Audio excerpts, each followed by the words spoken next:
साथियों, 31/10/2025 को supreme court का एक महत्वपूर्ण निर्णय आया है। नई बेंच, नए जज, लेकिन मुद्दा वही, टेट। केस का नाम था Umakant and another's versus state of UP and others.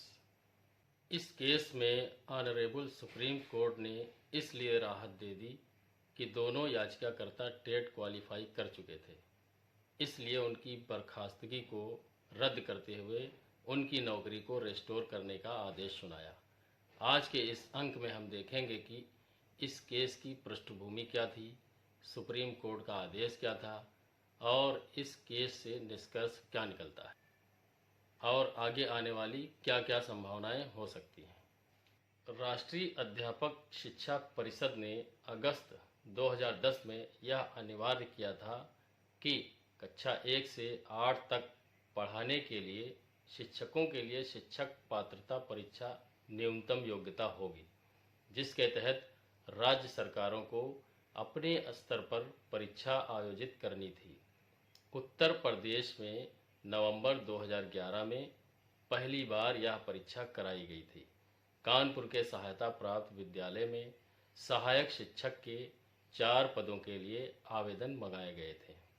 दोनों याचियों ने आवेदन कर परीक्षा पास की और मई 2012 में सेवा शुरू की। इसके बाद एक शिक्षक ने 2014 में परीक्षा पास की। 2017 में आरटीई अधिनियम में संशोधन के बाद 31 मार्च 2019 तक परीक्षा पास करने की समय सीमा तय की गई थी। इसके बावजूद मार्च 2018 में विभाग ने दोनों शिक्षकों को सेवा से अलग कर दिया, जिसके बाद उन्होंने न्यायालय में चुनौती दी। सुप्रीम कोर्ट ने उनके पक्ष में निर्णय देते हुए स्पष्ट किया कि जिन्हें निर्धारित समय में पात्रता परीक्षा पास कर ली थी, उन्हें सेवा से हटाया नहीं जा सकता। इस फैसले को शिक्षा जगत के लिए ऐतिहासिक माना जा रहा है, क्योंकि इस निर्णय से अनेक शिक्षकों को न्याय मिलने का मार्ग खुला है। अब बात करते हैं उन शिक्षकों की जिनकी नियुक्ति 2010 से पहले हुई है। यह लड़ाई मुख्यतः उन्हीं शिक्षकों की है जिनका कानूनी आधार वैध है और मजबूत है।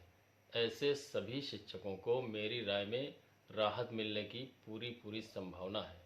उन शिक्षकों के ऊपर टेट लादना उनके संवैधानिक अधिकारों का हनन है, क्योंकि उन शिक्षकों की भर्ती उस समय हुई थी जिस समय टेट नाम की कोई चीज़ भी अस्तित्व में नहीं थी। ऐसे में टेट को रेट्रोस्पेक्टिवली लागू करना कहीं से भी संवैधानिक नहीं हो सकता। इसलिए 2010 से पहले नियुक्त शिक्षकों की लड़ाई वैध है। उनकी लड़ाई पूरी तरह से वाजिब है। उनका यह कानूनी हक है। इसका विरोध करें और अपने हक की लड़ाई मजबूती से लड़ें। यह उनके लिए भी और उनकी अपनी नौकरी की रक्षा करना उनका मौलिक अधिकार है।